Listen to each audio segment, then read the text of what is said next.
ये है Nafisa Joseph, miss India 1997। ये मिस इंडिया पेजेंट विनर रह चुकी है। ये कुलदीप रंधावा है जिन्होंने बहुत सारे जो है मशहूर टीवी शोज़ किए हैं, और ये इनको इंट्रोडक्शन देने की कोई ज़रूरत नहीं है। मैं तुम्हें बर्बाद कर दूंगी, जहाँ पे डीनो मोरिया कहता है मैं बर्बाद होना चाहता हूँ।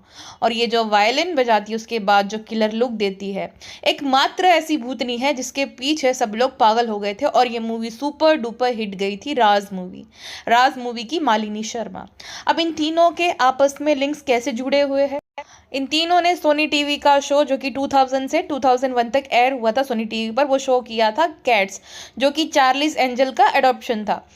अब उसमें जो है नफीसा जो है as a Kareena, Kuljeet as a Ash and Malini as a Tanya, यानी कि CAT, तीनों मेन लीड्स के जो है ऑन स्क्रीन जो नाम था उसके फर्स्ट डिजिट के अकॉर्डिंग ये शो का नाम था कैट्स। इस शो को खूब पसंद किया गया, और तीनों ही मेन लीड्स जो थी शो की, वो तीनों ही अपने करियर वाइज अच्छा कर रही थी। लेकिन मैं आपको आगे बताऊंगी कि तीनों के साथ क्या क्या हुआ। सबसे पहले हम शुरुआत करेंगे नफीसा जोसेफ के साथ। नफीसा जोसेफ जो है वो मिस इंडिया यूनिवर्स रह चुकी है 1997 में, और मिस यूनिवर्स की फाइनलिस्ट रह चुकी है, मतलब टॉप 7 में वो थी उस हिसाब से। अब पेजेंट विनर बनने के बाद जैसे कि बाकी एक्ट्रेस जो है वो मूवी स्टार बनती है, ऐसा नफीसा के साथ नहीं हुआ था। नफीसा ने ताल मूवी में कैमियो किया था। उसके बाद वो जो है एक सक्सेसफुल वीजे रह चुकी है MTV की 4 साल तक। नफीसा सिर्फ 12 साल की थी तब से उन्होंने मॉडलिंग करना शुरू कर दिया था। और नफीसा नाम सुनकर आप ये मत समझना कि नफीसा जोसेफ जो है वो मुस्लिम नहीं थी, वो कैथोलिक थी। अब वो मिस इंडिया रह चुकी है, वो करियर वाइज भी अच्छा कर रही थी। लेकिन नफीसा जो है एक चीज़ में बहुत ज़्यादा अनलकी थी, वो था प्यार। नफीसा की 2 बार एंगेजमेंट हो रखी थी और दोनों बार ही टूट गई थी। पहली बार उनकी एंगेजमेंट हुई थी समीर मल्होत्रा के साथ, जिनकी कोई भी अपडेट या ऐसी कोई पिक्चर अवेलेबल नहीं है, तो मैं आपके साथ शेयर नहीं कर सकती। दूसरी बार उनकी एंगेजमेंट हुई थी समीर सोनी के साथ। जी, वो भी कोइंसिडेंट है कि दोनों का नाम ही समीर था। अब जो समीर सोनी है वो टीवी एक्टर है, विवाह मूवी में भी उन्होंने काम किया है, और फिल्म एक्ट्रेस नीलम कोठारी के हस्बैंड है। नीलम कोठारी सोनी के हस्बैंड है समीर सोनी। उन दोनों ने शादी करने का डिसाइड किया था, लेकिन किसी कारणों की वजह से, उनके निजी रीज़न रहेंगे जिसकी वजह से दोनों की एंगेजमेंट तोड़नी पड़ी। अब उसके बाद जो है नफीसा जोसेफ डेट करना शुरू कर देती है बिजनेसमैन गौतम खंडूजा को। अब नफीसा और गौतम जो है नाइट क्लब में मिले थे, उसके बाद उन दोनों के आपस में बातचीत होना शुरू हो जाता है, और वो दोनों एक दूसरे के साथ प्यार में पड़ जाते हैं। दोनों का रिलेशनशिप 1.5 साल तक चला था। नफीसा जो है वह कमिटमेंट चाहती थी रिलेशनशिप में, जिस वजह से उसने गौतम को बोला कि अब मैं इस रिश्ते को शादी का नाम देना चाहती हूँ। लेकिन गौतम जो है उसने एंगेजमेंट तो कर ली थी, एंगेजमेंट उन दोनों की हो गई थी, बट शादी नहीं हो सकती थी legally, because Gautam legally married था अभी भी उसकी फर्स्ट वाइफ के साथ। नफीसा का आए दिन उस गौतम के साथ जो है झगड़ा होता रहता था कि तुमने मुझसे झूठ बोला, तुमने ये बोला था कि तुम्हारा डिवोर्स हो गया है, लेकिन अभी भी तुम लीगली मैरिड हो, जबकि उसने शादी वगैरह अनाउंस कर दिया था। ऐसा कुछ सीन था। अब ये जो इनकी झगड़े होते थे, और जो गौतम ने उसके साथ धोखा दिया था, उससे नफीसा का एकदम दिल टूट गया। नफीसा एकदम परेशान रहती थी। नफीसा ने सब अपने दोस्तों से मिलना जुलना बंद कर दिया था, और नफीसा का कहीं भी दिल नहीं लगता था। सोचिए, एक मिस इंडिया होने के बावजूद एक शादीशुदा आदमी के प्यार में वो इतनी, कहते हैं ना प्यार एकदम अंधा होता है, तो वो प्यार में उसकी एकदम अंधी हो चुकी थी, और उसको सिर्फ गौतम ही दिखता था, और गौतम से उसको शादी करनी थी, और वो झेल नहीं पा रही थी कि इस आदमी ने मुझे चीट किया, अभी भी ये छुपा रहा है। और जब उसने बोला कि नहीं मेरा तो डिवोर्स हो गया है, तो नफीसा ने बोला कि अपने डाइवोर्स पेपर दिखाओ, तो उसने वो डाइवोर्स पेपर नहीं दिखाए, उल्टा उसने वो एंगेजमेंट तोड़ दी शादी के 2 हफ्ते पहले, क्योंकि लीगली तो वो शादीशुदा था। अब जब ये न्यूज़ सामने आई कि नफीसा जोसेफ की शादी टूट गई है, नफीसा का और भी दिल जो है टूट गया। न्यूज़ आती है कि नफीसा ने अपने वर्सोवा वाले फ्लैट में, जो कि रेंटेड था, वहाँ पे अपने आप को ख़त्म कर दिया। और जब ये न्यूज़ बाहर आई तब जो नफीसा के फैंस थे उनका एकदम दिल टूट गया, और घर वाले भी बहुत ज़्यादा परेशान हो गए। ऑब्वियस सी बात है, घर वालों को तो दुख होगा ही। घर वालों ने जो है वो FIR कर दी गौतम पर, कि गौतम की वजह से नफीसा ने ये एक्सट्रीम स्टेप उठाया है, क्योंकि गौतम ने उसको चीट किया था।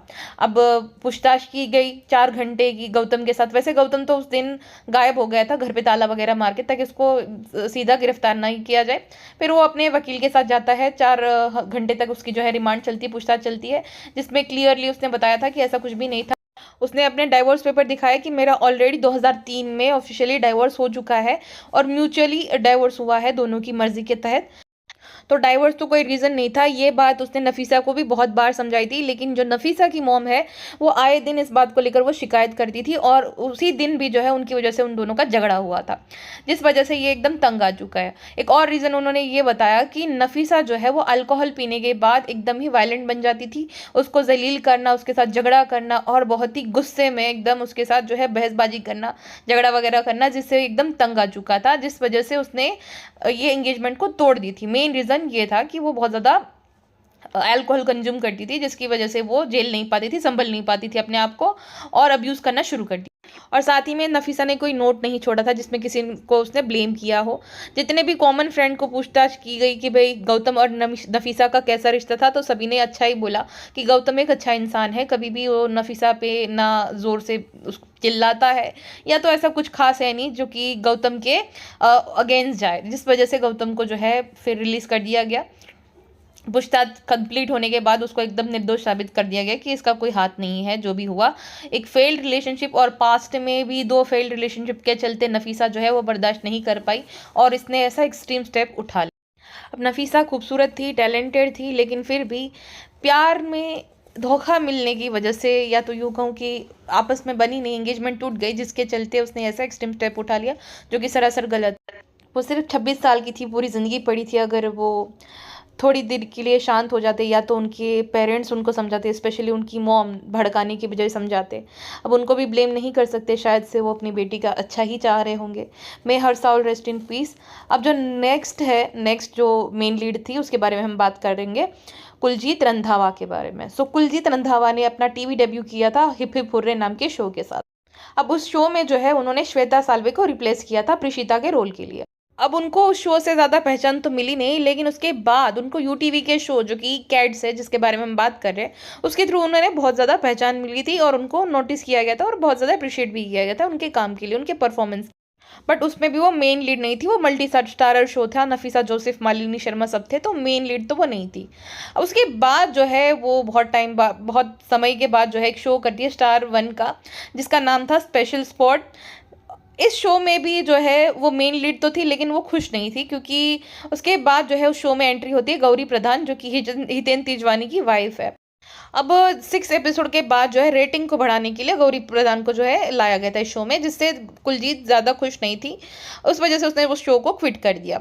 अब लोगों ने जब उसको पूछा कि ये रीज़न था, तो उन्होंने साफ मना कर दिया, लेकिन माना जाता है कि उस वजह से उन्होंने शो को क्विट किया था, क्योंकि सेकंड लीड वो बन गई थी वापस से।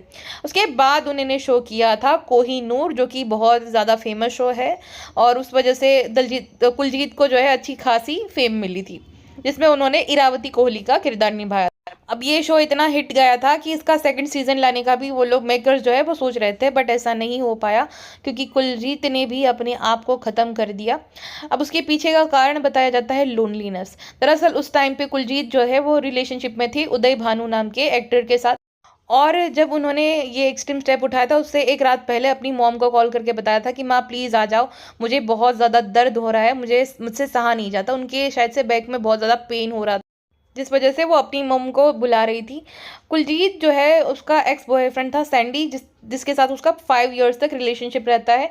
उसके बाद दोनों का ब्रेकअप हो जाता है, कुलजीत एकदम अकेली पड़ जाती है।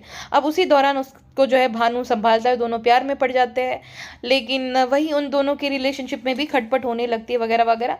बट भानु एक अच्छा लड़का था, ऐसा कुलजीत ने अपने जो है नोट में लिखा था कि भानु तुमने मुझे प्यार का असली मतलब सिखाया है, मुझे माफ़ कर देना, मैं फिज़िकली तो तुम्हारे साथ नहीं रहूँगी, लेकिन मेरा प्यार हमेशा तुम्हारे साथ रहेगा, मुझे माफ़ कर देना Bhanu, love you for ever.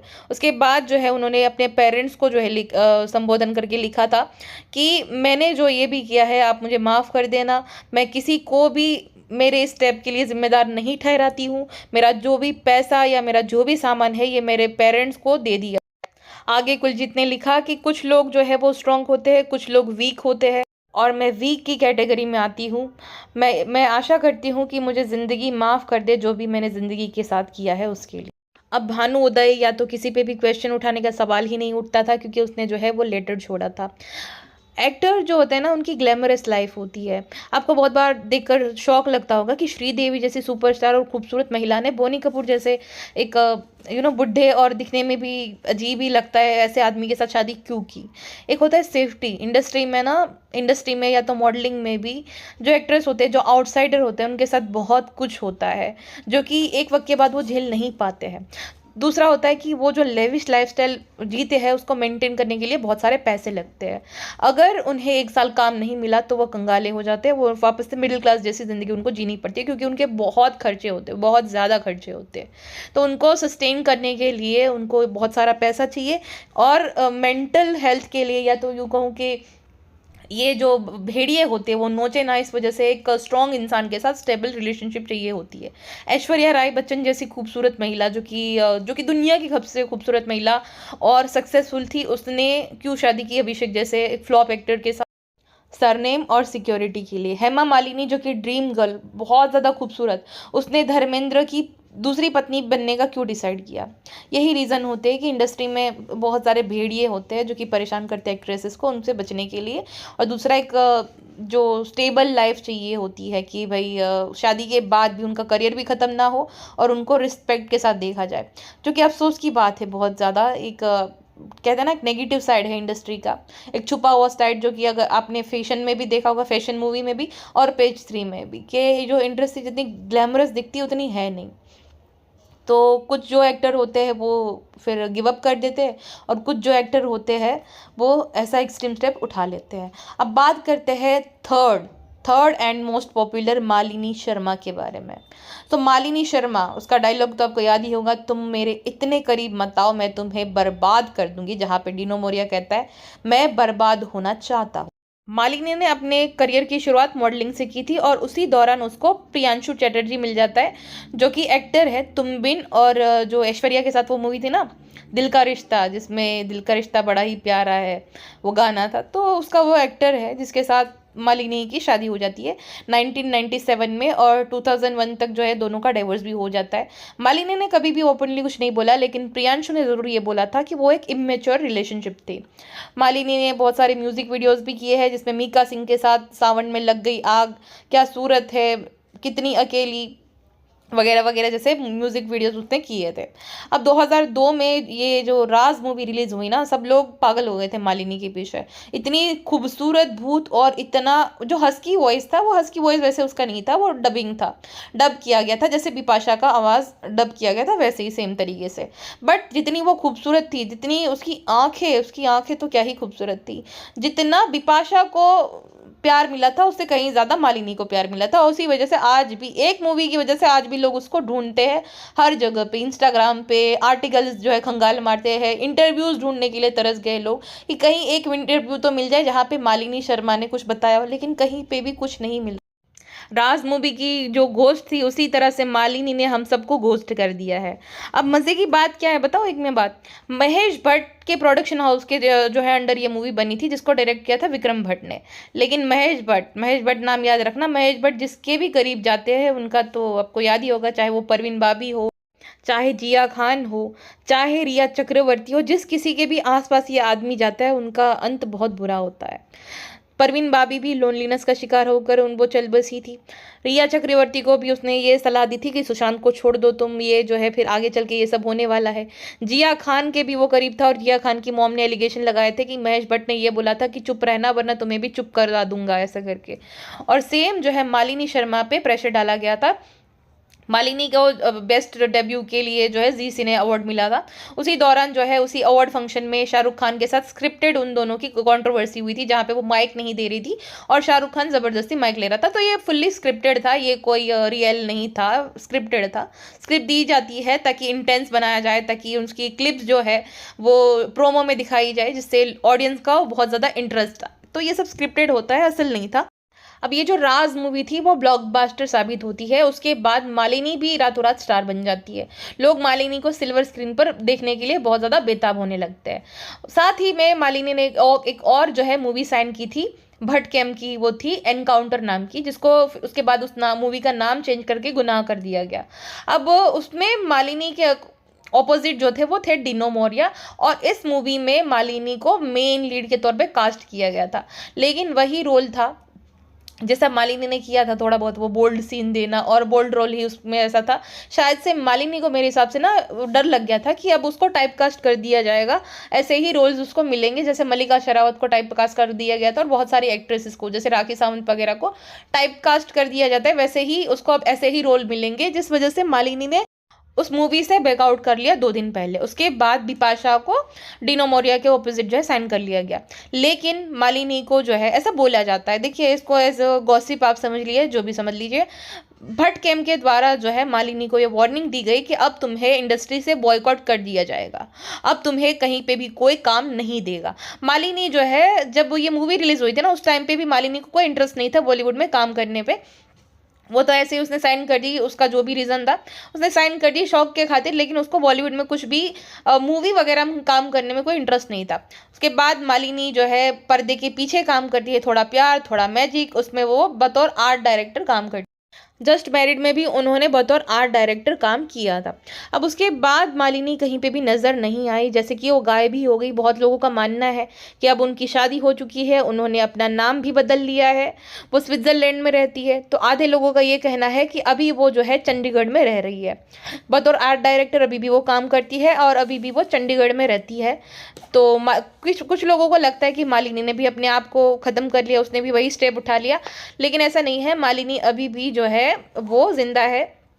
मैंने एक थ्रेड पढ़ा था जहाँ पे किसी एक व्यक्ति ने क्लेम किया था कि वो मालिनी के फेसबुक पे फ्रेंड थे और मालिनी एक्टिव थी फेसबुक पे, लेकिन उसने अपना नाम चेंज कर लिया क्योंकि वो लाइमलाइट से अब बहुत ज़्यादा दूर रहना चाहती है। तो एक अफवाह है कि मालिनी हेट स्टोरी के थ्रू अपना वापस से कमबैक करेगी। आई होप कि ये सच हो।